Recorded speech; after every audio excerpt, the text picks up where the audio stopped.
The retailer calls that protest count a gross exaggeration. A Walmart spokesperson tells me that there was just a handful of walkouts across the country. Ryan Lanza is not back home, and we're not sure when he'll be back to his Hoboken apartment. This is a photo album that ended up in the middle of the street of somebody who presumably lives on this block, and they may never find it again. Time for change. That was the main message in President Barack Obama's 17-minute speech tonight at Newtown High School. When will they be allowed back home for good? The boardwalk here is buckled, the pier is practically gone, and some fear that this beach town will never be the same. Hoboken is a complete mess. Right here, this is a water story. I know in Seaside Heights we had a lot of damage to homes, a lot of sand, but Hoboken is just underwater. Today was the first time thousands got a first look at their home after Sandy hit, and now with another storm on the way, many aren't sure when they'll be back. At St. Barnabas in the South Bronx,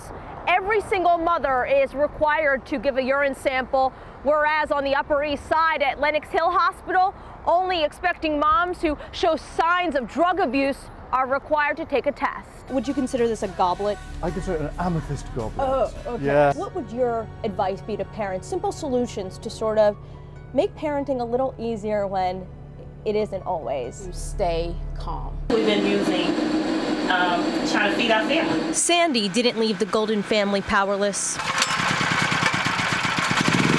But for now, this North Plainfield family relies solely on a whole house generator. We had to cancel all our Thanksgiving plans because we have no stove and we can't do anything. We are now trying to do whatever we can on a camping stove, and I don't think we can cook a Thanksgiving dinner with a camping stove. So everything has just been spoiled. Thanks to a mishap involving an out-of-state utility truck, ironically, rushing to get power back for others. This utility company was flying down my street and completely ripped everything off my house. I heard it. This wire once connected their house to a power pole across the street.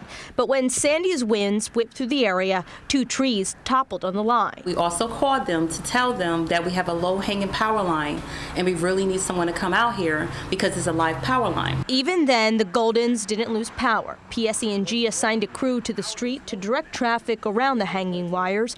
And they say Ameren utility crews from Illinois missed the signal. And in an instant, the day before the nor'easter, they were in the dark. It caused a hole on the side of my house.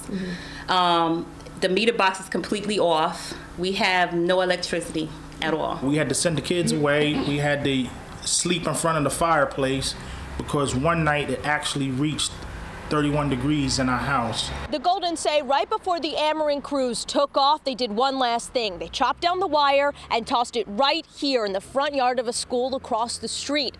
And ever since that day, the Goldens have struggled to reach the utility company. We called PSE&G every day. PSE&G said that the only thing they can do is that we have to hire an electrician, put in a claim, but there's no guarantee that we will get any type of monetary funding for this incident. They got an electrician to quote a price for repairs. Paying $4,410 for an electrician is not feasible for us. And each day they wait, they're forced to dig deeper in their pockets to fuel the generator. $60 to $70 a day. So Pix 11 decided to step in. First, we reached out to the Illinois Power Company, where the Goldens filed an accident claim. Do you have an update for them? Like I said, they do have to talk to me direct. Okay, wait, she's right here. Is it possible you can give me an updated status regarding this issue? Yeah, I can do that.